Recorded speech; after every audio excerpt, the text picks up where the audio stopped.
DCB മീഡിയയുടെ പുതിയൊരു വീഡിയോയിലേക്ക് എല്ലാവർക്കും സ്വാഗതം. ലോകത്തെ ഏറ്റവും വലിയ കുടുംബ ആരോഗ്യ സുരക്ഷാ പദ്ധതിയാണ് ആയുഷ്മാൻ ഭാരത് ആരോഗ്യ ഇൻഷുറൻസ് പദ്ധതി. നിലവിൽ 55 കോടി ജനങ്ങൾക്ക് വർഷത്തിൽ 5 ലക്ഷം രൂപയുടെ സൗജന്യ ചികിത്സയാണ് ഇതിലൂടെ ലഭ്യമാകുന്നത്. ഈ പദ്ധതിയുടെ ആനുകൂല്യം ലഭിക്കുന്നവരുടെ എണ്ണം ഇരട്ടിയോളം ഉയർത്തി 100 കോടിയാക്കുവാനും ആരോഗ്യ പരിരക്ഷ തുക 5 ലക്ഷത്തിൽ നിന്നും 10 ലക്ഷമാക്കി ഉയർത്തുവാനും പോകുന്നതിന്റെ വാർത്തയാണ് ദേശീയ വാർത്താ ഏജൻസിയായ PTI റിപ്പോർട്ട് ചെയ്തിരിക്കുന്നത്. ഇതിന്റെ വിശദവിവരങ്ങളാണ് നിങ്ങളുമായി ഷെയർ ചെയ്യുന്നത്. ചാനൽ സബ്സ്ക്രൈബ് ചെയ്യാത്തവരുണ്ടെങ്കിൽ സബ്സ്ക്രൈബ് ചെയ്യുക. വീഡിയോ ലൈക്ക് ചെയ്ത് സപ്പോർട്ട് തരുവാനും മറക്കാതിരിക്കുക. ദിനംപ്രതി വർദ്ധിക്കുന്ന മരുന്നുകളുടെ വിലയും ഡോക്ടർ ഫീസും ഹോസ്പിറ്റൽ ചെലവുകളുമെല്ലാം സാധാരണക്കാരായവരുടെ സാമ്പത്തിക ഭദ്രത തകർക്കുന്ന ഒന്നായി മാറിയിരിക്കുകയാണ്. പണമില്ലാത്തതിനാൽ പല ആനുകൂല്യങ്ങൾക്കും ചികിത്സ ഒഴിവാക്കുകയോ നീട്ടിവയ്ക്കുകയോ ചെയ്യുന്നവരുമുണ്ട്. എന്നാൽ ആയുഷ്മാൻ ഭാരത് ആരോഗ്യ ഇൻഷുറൻസ് പദ്ധതിയിൽ ഉൾപ്പെട്ട കുടുംബങ്ങൾക്ക് സർക്കാർ ആശുപത്രികളിലും ഈ പദ്ധതിയിൽ ലിസ്റ്റ് ചെയ്തിരിക്കുന്ന സ്വകാര്യ ആശുപത്രികളിലും കുടുംബങ്ങളിലെ എല്ലാ വ്യക്തികൾക്കുമായി ഒരു വർഷം 5 ലക്ഷം രൂപ വരെയുള്ള ചികിത്സ സൗജന്യമാണ്. കേരളത്തിൽ കാരുണ്യ ഇൻഷുറൻസുമായി സംയോജിപ്പിച്ചാണ് ഈ പദ്ധതി നടപ്പിലാക്കിക്കൊണ്ടിരിക്കുന്നത്. ഇപ്പോൾ കേന്ദ്ര സർക്കാരിന്റെ സ്വപ്ന പദ്ധതിയായ ആയുഷ്മാൻ ഭാരത് ആരോഗ്യ ഇൻഷുറൻസ് പദ്ധതിയുടെ കുറഞ്ഞ പരിരക്ഷാ തുക ഇരട്ടിയാക്കിയേക്കുമെന്നാണ് റിപ്പോർട്ടുകൾ വരുന്നത്. ക്യാൻസർ, അവയവദാനം തുടങ്ങിയ ഗുരുതരമായ സാഹചര്യങ്ങൾ നേരിടുന്നതിന് കൂടിയ സാമ്പത്തിക സഹായം ആവശ്യമായി വരുന്നത് കണക്കിലെടുത്താണ് സർക്കാർ മാറ്റത്തിന് പദ്ധതിയിടുന്നതെന്ന് PTI റിപ്പോർട്ട് ചെയ്യുന്നു.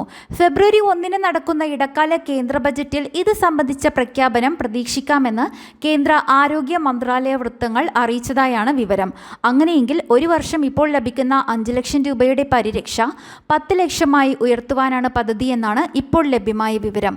ആയുഷ്മാൻ ഭാരത് പ്രധാനമന്ത്രി ജൻ ആരോഗ്യ യോജന അഥവാ ABPMJAY പ്രകാരം ആനുകൂല്യം ലഭിക്കുന്ന ഗുണഭോക്താക്കളുടെ എണ്ണം വർദ്ധിപ്പിക്കുവാനും നടപടിയുണ്ടാകും.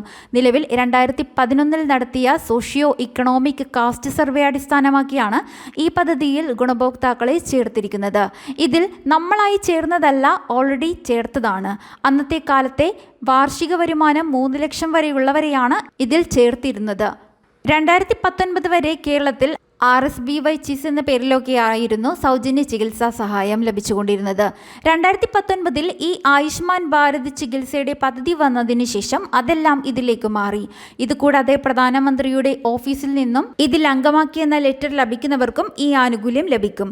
പ്രധാനമായും BPL വിഭാഗത്തിലുള്ളവരാണ് നിലവിൽ ഈ പദ്ധതിയിൽ ഉണ്ടായിരുന്നത്.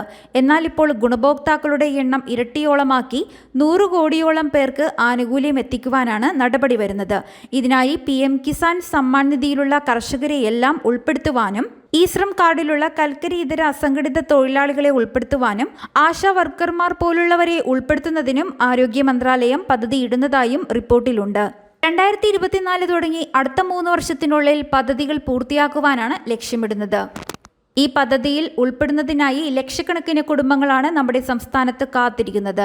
കൃത്യമായി ഏതെല്ലാം രീതിയിലാണ് ആയുഷ്മാൻ ഭാരത് പ്രധാനമന്ത്രി ജൻ ആരോഗ്യ യോജന പദ്ധതിയിലേക്ക് പുതിയതായി ഗുണഭോക്താക്കളെ ചേർക്കുന്നതെന്ന് ഏതാനും ദിവസങ്ങൾക്കുള്ളിൽ വരുന്ന ബജറ്റിൽ ഉണ്ടാകും. അത് പ്രത്യേകം ശ്രദ്ധിക്കുക. ആരോഗ്യ ഇൻഷുറൻസ് പദ്ധതിയിൽ വരുന്ന എല്ലാ പുതിയ അപ്ഡേറ്റുകളും ചാനലിലൂടെ അറിയിക്കുന്നതാണ്. എല്ലാവിധ പദ്ധതി അറിയിപ്പുകളും കൃത്യമായി അറിയുന്നതിനായി ചാനൽ സബ്സ്ക്രൈബ് ചെയ്ത് ഉപയോഗിക്കുക. മറ്റൊരു വീഡിയോയുമായി വീണ്ടും കാണാം.